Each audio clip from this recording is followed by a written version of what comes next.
A vector is represented by an arrow whose starting point is known as tail and the terminating point known as head. A vector A has the magnitude which is represented by length of the vector, and the direction is the direction of the arrow. There is a unit vector concept. Unit vector is a vector in the direction of the main vector, here in this case vector A, which has a magnitude of 1 and the direction same as the direction of the main vector, and represented by A cap. So A cap is the unit vector in the direction of vector A. So vector A can be represented as mod of A, which is a magnitude of A, and the direction which is represented by unit vector A cap. So unit vector A cap can be written as vector A divided by mod A. The magnitude of unit vector is 1. Vector A is equal to 4A cap. It means the 4 is the magnitude and A cap is the direction of vector A. Now the same vector can represent force if it is a force vector. It means it has a magnitude of 4 Newton and the direction of this vector is in the direction of unit vector F cap. Similarly, the same vector can represent the velocity vector or it can represent the acceleration vector. So a vector can represent a physical quantity which has direction. To represent the direction or the location of any point in a space, we use the coordinate system. The rectangular coordinate system which is most popular is Cartesian coordinate system. The positive x direction is represented by unit vector I cap, the positive y direction by unit vector j cap, and the positive z direction by unit vector k cap. So now we have a coordinate system in which we can represent a vector with magnitude as well as direction. For example, here in positive x direction there is a vector fx equal to 4I cap Newton. It means there is a force in positive x direction of 4 Newton. If we have another vector which represents the force Fg minus 7k cap, then it means the force Fg is in minus g direction because of this negative sign and the magnitude is 7 Newton. This way we see that if any vector along the axis, we can represent that vector by using the unit vector in that direction and the magnitude of that vector. Vector PQ represents a force vector of 5 Newton. Now let's see how we can present this vector on our Cartesian coordinate system. To present a vector on Cartesian coordinate system, we have to shift this vector without changing its magnitude and direction in such a way that the point P, the tail of the vector, coincide with the origin of coordinate system and the Q dash point is corresponding to the head of that vector. Here the OQ dash vector is a position vector corresponding to vector PQ. Position vector is a vector whose tail is at the origin of coordinate system, and both of these vectors are equal because we moved the PQ vector in such a way that we have not changed the magnitude and direction. In that case, the Q dash, the head of the vector, has the coordinate of that point. That means if we put a perpendicular to x-axis from Q dash, it intersects at point M and the distance OM is 3, which represents the x component of this force, which is 3 Newton, and it corresponds to the x coordinate of Q dash. Similarly, if we put a perpendicular from Q dash to y-axis which intersects at N, then the distance ON, this distance, or MQ dash is 4, which corresponds to y coordinate of Q dash. And here Fy is the y component of force F, which is 4 Newton. Here the angle made by the force F with x-axis is given by theta, which shows the direction of the vector correspond to x-axis. So here we can represent the force vector as in form of component vectors Fxi cap plus Fyj cap, means the force vector is the sum of its component vectors. So we can write down the force vector as 3i cap plus 4j cap. And here Fx is nothing but F cos theta, because this angle is theta. So if we need to take a component of F in the direction of x, it will become F cos theta from trigonometric functions. F cos theta is nothing but equal to 3 Newton, which is Fx. Similarly, the y component of F is F sin theta from trigonometric functions, which is 4 Newton. So here we define the force vector in the form of component vector Fx and Fy, and the Fx and Fy also given in form of the angle which it makes with the axis using the trigonometric functions. The magnitude of force F is given by under root Fx square plus Fy square, and this is as per the triangle law of vector addition. To know more about the triangle law of vector addition or parallelogram of vector addition, check out our video on vector addition by graphical methods. You can find out the link of that video here, or you can check our description box. So if we put the value of Fx and Fy, we get the resultant, the magnitude of the force, which is 5 Newton. Now the angle theta can be found out by tan inverse Fy by Fx using the trigonometric functions. Here Fy is 4 and Fx equal to 3. So theta is tan inverse 4 by 3, which is equivalent to 53 degree. So this way, if we know the coordinate of the head of the vector of position vector OQ dash or any position vector on coordinate system, we know the vector can be represented by Fxi plus Fyj, and the magnitude of that vector is equal to Fx square plus Fy square under root, and the direction theta can be given by the tan inverse ratio of Fy and Fx. Now let's check one problem. A mass of 4 kg lies on a plane making an angle 30 degree to the horizon.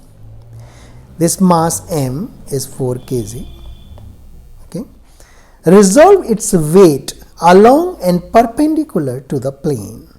Assume z is 10 meter per second square. Weight of the block works downward direction, which is mg. Here W is, which is downward direction, is m is 4 kilogram, g is 10. So it's a 40 Newton force is working in downward direction. Now this angle theta is equal to 30 degree, because this downward direction is perpendicular to horizon and this is perpendicular to the plane. So angle between these two also 30 degree. Now here vector W, which is in downward direction, and we want to know the component of this vector along the direction which is perpendicular to the plane at angle theta from this weight W.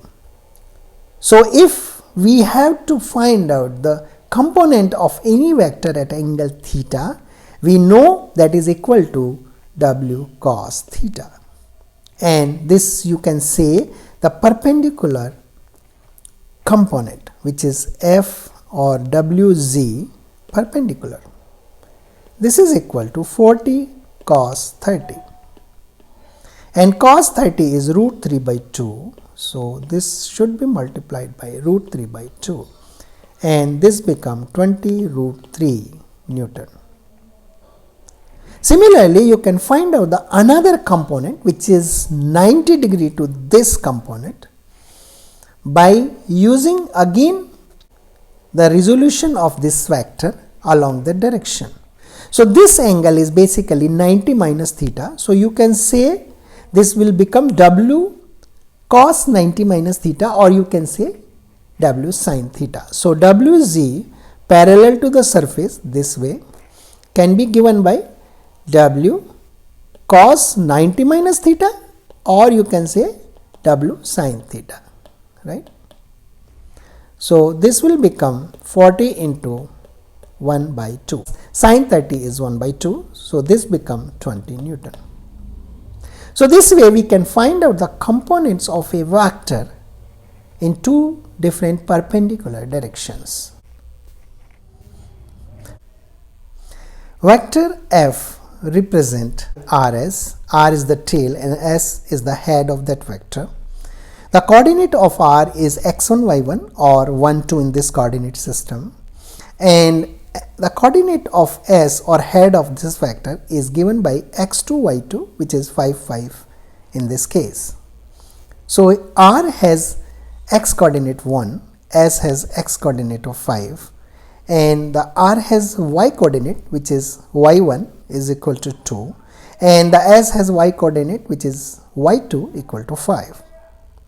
Now to find out the projection on x and y axis, to find out the component of F in x and y direction, we have to do x2 minus x1 on x axis, which is 5 minus 1 equal to 4.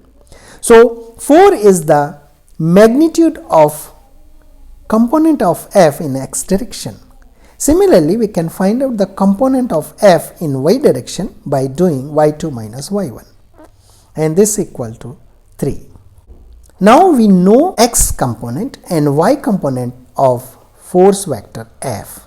We can shift this force vector to the origin of coordinate system, means the tail of this force vector F, which is R, should coincide with the origin of coordinate system. So when we shifting this vector, we should not change the direction and magnitude of this vector, and the R should coincide with the origin of this coordinate system. This vector make an angle theta with x axis similar to this. So exactly we shifted this vector to the coordinate system where the tail of the vector coincide with the origin of the coordinate system. So R is equal to OS dash, which is equal to the force vector, because we have not changed anything on this vector and both of these vectors are equal. Now OS dash is basically a position vector corresponding to the vector RS on coordinate system. Now we know how to resolve this position vector in x and y components. So this position vector F can be written as now 4i plus 3j, and the magnitude of this vector is given by under root 4 square plus 3 square, which is equal to 5 Newton, and the direction of this vector is given by tan inverse 3 by 4, which is nothing but 37 degree. So this way we know that any vector we can move to the origin of a coordinate system, and then we get a position vector corresponding to that vector, and then we can easily represent that vector in component forms, and from there we can get the magnitude as well as direction. Now let's see another example. A vector have magnitude 10 and has the direction same as vector A. Write the vector in Cartesian format and resolve the vector in x and y components. So we have magnitude. Let's assume this vector is B. The magnitude of this vector is given 10. To present a vector, we need to know the magnitude as well as direction. So if vector is B, it will be equal to magnitude of that vector multiplied by the unit vector B. Now we know the magnitude of vector, but we don't know the direction of this vector. But in the question they given, the direction is same as vector this. So we have to find out the direction of this vector. The unit vector for vector A can be written as A cap, and this is equal to A vector divided by mod of a vector. Mod of a vector is given by the x component square plus 4 square, and this become 5. So the unit vector A will be equal to 3i plus 4j divided by 5, and this will be equal to unit vector B as question says. So we can use this unit vector and we can define the vector B. Vector B is equal to the 10, which is the magnitude of that vector, multiplied by the unit vector B, which is 3i plus 4j divided by 5, and this become 6i plus 8j, which is a vector B. Now the component of vector B in x direction is 6 is the magnitude, and 8 in the direction of y axis. So here Bx is C and By is equal to 8, which are the components of B in x and y direction. Now if we have vectors in 3 dimension, we just need to do extension of whatever we learned. Here the f is a vector which we need to represent in 3-dimensional coordinate system in x, y and z direction. Here vector can be represented as its component fx, fy and fz in x, y and z direction. The vector magnitude is given by under root fx square plus fy square plus fz square, and the direction cosine of a vector is given by cos alpha. Alpha is the angle between x direction and the vector f. Here the cos alpha is given by the component of f in x direction divided by f. Similarly, if the force vector f make an angle beta with y axis, the cos beta can be given by fy, which is a y component of force f divided by magnitude of vector f. Similarly, cos gamma, gamma is the angle between force vector and z direction. That's all we have for today's session. I hope you would have enjoyed this session. If you think you have learned something new today, then please click like button and put your comments in description box or comment box. Subscribe us for similar type of videos. Thank you for watching. See you next time. Bye.